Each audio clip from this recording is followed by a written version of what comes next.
ये ये मैं नहीं हो सकता, उसने लरजती हुई आवाज में कहा, मगर उसकी अपनी ही भारी भदी आवाज सुनकर वो मजीद कांप उठा।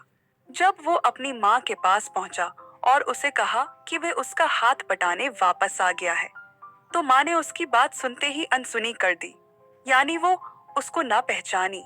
जब वो अपने बाप के पास गया तो उसने भी उसे ना पहचाना और अपना मुंह मोड़ लिया।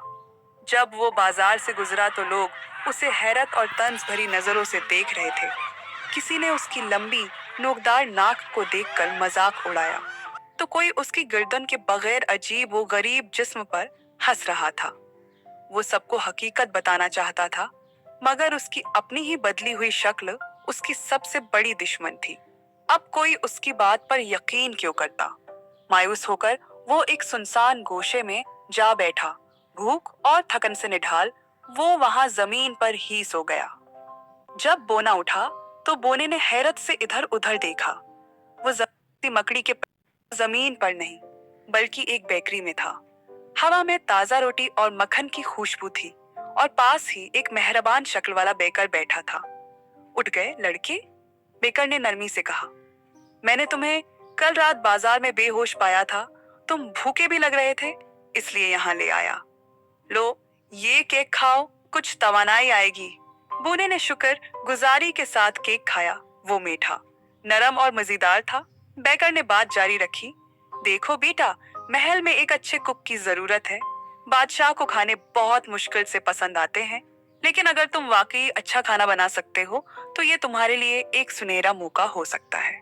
तुम्हें न सिर्फ पनाह मिलेगी, बल्कि अच्छे कपड़े, रोज की रोटी और तनख्वाह भी।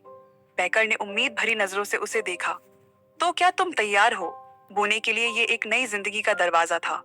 उसने फौरन हामी भर ली और बेकर का दिल से शुक्रिया अदा किया। अगले दिन बोने को महल ले जाया गया। जमीन पर नहीं, बल्कि एक तुम तैयार हो? बोने के लिए ये एक नई जिंदगी का दरवाजा था। उसने फौरन हामी भर ली और बेकर का दिल से शुक्रिया अदा किया। अगले दिन बोने को महल ले जाया गया और जमीन पर नहीं, बल्कि एक उसने सबसे पहले ताजा मछली ली, उस पर खास मसालों की तह जमाई और एक खुफिया जड़ी बूटियों वाली चटनी तैयार की, जिसकी खुशबू ही किचन में सबको हैरान कर रही थी। फिर उसने मछली को हल्की आंच पर सुनहरी और खस्ता फ्राई किया और एक मुनफरिद अंदाज में गार्निश करके शाही प्लेट में सजा दिया। जब शाही खादिम वो डिश बादशाह के पास लेकर पहुंचे तो पूरे दरबार में सन्नाटा छा गया। बादशाह ने पहला नवाला लिया और फिर दूसरा। अचानक बादशाह की आंखें चमक उठी। ये क्या जायका है? ऐसा मजेदार खाना मैंने पहले कभी नहीं खाया। बादशाह हैरत से बोला, और इस तरह बोने को महल में मुस्तकिल नौकरी मिल गई। एक दिन शाही किचन में पकाने के लिए हंस लाई गई, जो इंसानों की तरह कराह रही थी। बोना हैरान होकर रुक गया। ये क्या? तुम बोल सकती हो मोहतरमा हंस? मैंने ये कभी नहीं सोचा था।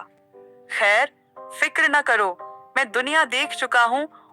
और उसे फ्राइड फिश तैयार करने को कहा।